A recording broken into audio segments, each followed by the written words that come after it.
Our first and only student presenter today is Autumn German.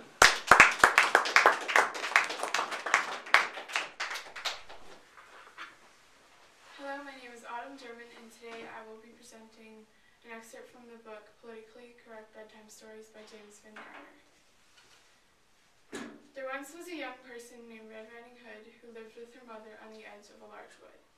One day her mother asked her to take a basket of fresh fruit and mineral water to her grandmother's house. Not because this was woman's work, mind you, but because the deed was generous and helped engender a feeling of community. Furthermore, her grandmother was not sick, but was rather in full physical and mental health, and fully capable of taking care of herself as a mature adult. Red Riding Hood set off with her basket through the woods. Many people believed that the woods was a foreboding and dangerous place, and never set foot in it. Red Riding Hood, however, was confident enough in her own sexuality that such obvious imagery did not intimidate her. On her way to Grandma's house, Red Riding Hood was accosted by a wolf, who asked her what was in her basket. She replied, "Some healthful snacks from my grandmother, who is certainly capable of taking care of herself as a mature adult." The wolf said, "You know, my dear, it isn't safe for a little girl to walk in these woods alone."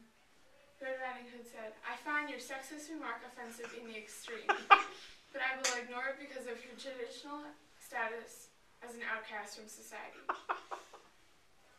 the stress of which has caused you to develop your own entirely valid worldview. Now, if you'll excuse me, I must be on my way."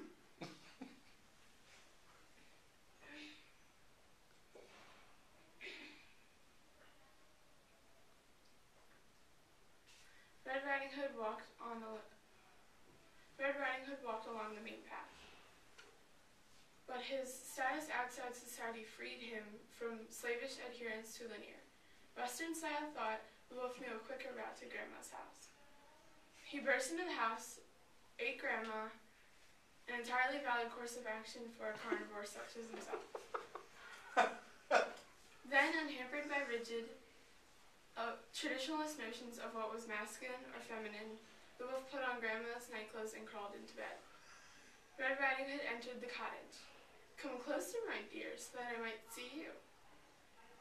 Red Riding Hood said, "Oh, I forgot, you're as optically challenged as a bat." "Why, Grandma, what big eyes you have. They have seen much and forgiven much, my dear." "Why, Grandma, what a big nose you have. Only relatively, of course, and certainly attractive in its own way. It has smelled much and forgiven much, my dear. Why, Grandma, what big teeth you have." The wolf said, "I am happy with who I am and what I am," and leaped out of bed. He grabbed Red Riding Hood in his claws, intent on devouring her. Red Riding Hood screamed, not out of alarm at the wolf's apparent tendency toward cross-dressing, but because of his willful invasion of her personal space. Her screams were heard by a passing woodchopper person, or log fuel technician as he preferred to be called. When he burst into the cottage, he saw melee and tried to intervene, but as he raised his axe, Red Riding Hood and the wolf both stopped. "And what do you think you're doing?" asked Red Riding Hood. The woodchopper person blinked and tried to answer, but no words came to him. "Bursting in here like a Neanderthal, trusting a weapon to do your thinking for you," she exclaimed. "Sexist, specious, how dare you assume that women and wolves can't solve their own problems without a man's help?"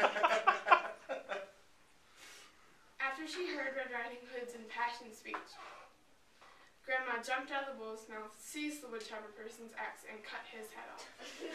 After this ordeal, Red Riding Hood, Grandma, and the wolf felt a certain commonality of purpose. They decided to set up an alternative household based on mutual respect and cooperation. They lived together in the woods happily ever after. Thank you. Thank you so much, Autumn.